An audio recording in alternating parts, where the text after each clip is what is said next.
বিগত কয়েক দশক ধরে অস্ত্র কিনতে যুক্তরাষ্ট্রের উপর নির্ভর করে আসছে মুসলিম বিশ্বের অন্যতম দেশ সৌদি আরব। কখনো যুদ্ধে না জড়ালেও বিলিয়ন বিলিয়ন ডলারের অস্ত্র কিনে যুক্তরাষ্ট্রকে খুশি রাখে তারা।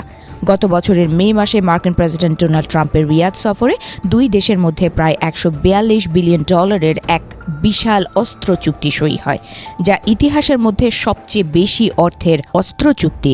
চুক্তি অনুযায়ী সৌদিকে ৪৮টি F-35 স্টেলথ ফাইটার জেট সরবরাহের কথা রয়েছে যুক্তরাষ্ট্রের। কিন্তু এতদিনে হুঁশ ফিরেছে সৌদির।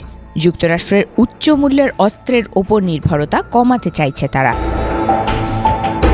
মিডল ইস্ট আইয়ের প্রতিবেদন বলছে, সৌদি আরব তাদের অস্ত্রের বাজারের জন্য যুক্তরাষ্ট্রের উপর নির্ভর না করে তুরস্কের কাছ থেকে যুদ্ধবিমান কেনার চুক্তি করতে যাচ্ছে। আর নিজেদের সবচেয়ে বড় অস্ত্রের ক্রেতা সৌদির ওপর চরম বিরক্ত ট্রাম্প প্রশাসন, কারণ সৌদি আরবের মতো বড় অস্ত্রের ক্রেতাকে হাতছাড়া করতে চাইছে না তারা। এছাড়া যুক্তরাষ্ট্রের সম্ভাব্য মুনাফায় অন্য কেউ ভাগ বসাক, সেটিও চাইছে না ট্রাম্প প্রশাসন। গত নভেম্বরে হোয়াইট হাউসে সৌদি যুবরাজ মোহাম্মদ বিন সালমানকে বর্ণাঢ্য সংবর্ধনা দেয় ট্রাম্প প্রশাসন। সেই সময় সৌদির কাছে F-35 যুদ্ধবিমান বিক্রির প্রতিশ্রুতি দেওয়া হয়, কিন্তু এর মধ্যে সৌদি আরব তুরস্কের তৈরি পঞ্চম প্রজন্মের কান যুদ্ধবিমান কেনার বিষয়ে আলোচনা শুরু করেছে। এছাড়া পাকিস্তানের কাছ থেকে F-17 যুদ্ধবিমান কেনার বিষয়েও আলোচনা করেছিল সৌদি, তবে ওয়াশিংটনের চাপের মুখে সেই অবস্থান থেকে সরে এসেছে রিয়াদ। পাকিস্তানের F-17 যুদ্ধবিমান কিনবে না বলে ইতোমধ্যে জানিয়েছে তারা, তবে তুরস্কের কান যুদ্ধবিমান কেনা হবে কি না তা নিয়ে যুক্তরাষ্ট্রকে এখনও কোনো গ্যারান্টি দেয়নি সৌদি।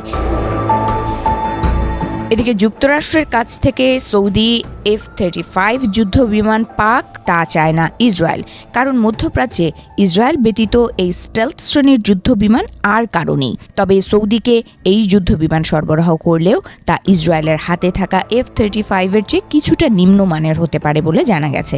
বিষয়টি স্বীকার করেছেন ট্রাম্প নিজেও। ইসরায়েলের সঙ্গে সম্পর্কের কারণে সৌদিকে ইসরায়েলের চেয়ে কিছুটা নিম্নমানের F-35 পেতে হতে পারে বলে গুঞ্জন রয়েছে। আর এ কারণেই যুক্তরাষ্ট্রের বিকল্প অস্ত্রের বাজার হিসেবে তুরস্কের দিকে ঝুঁকছে সৌদি। প্রতিরক্ষা বিশেষজ্ঞদের মতে তুরস্কের সাথে সৌদির এই মাখামাখি আসলে যুক্তরাষ্ট্রের কাছ থেকে ভালো ডিল আদায়ের একটি কৌশল হতে পারে। সৌদি আরব প্রায় বিকল্প পথ দেখিয়ে যুক্তরাষ্ট্রের কাছ থেকে উন্নত প্রযুক্তি আদায় করে নেয় বলে দাবি করেছেন তারা।